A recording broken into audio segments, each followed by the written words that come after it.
We're here today to open the Chapman Production Centre. Really proud day for Lotus. This is the facility that will be producing Emira for us and the sports cars going forward, so it's a momentous day for us.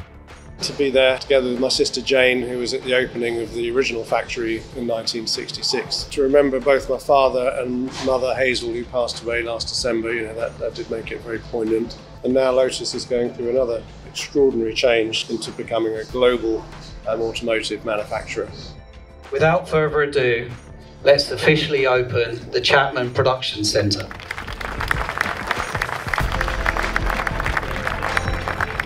It's certainly exciting. It's a future factory, so can be adjusted for the new exciting models coming along. It's definitely a one team, one family type firm. It is very close knit, and we're all very proud to work at Lotus.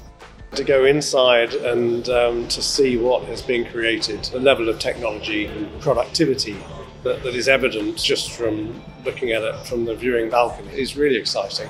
It's what's needed. The volumes are going up, and clearly a major investment has been made, which is very good news for the Lotus marque.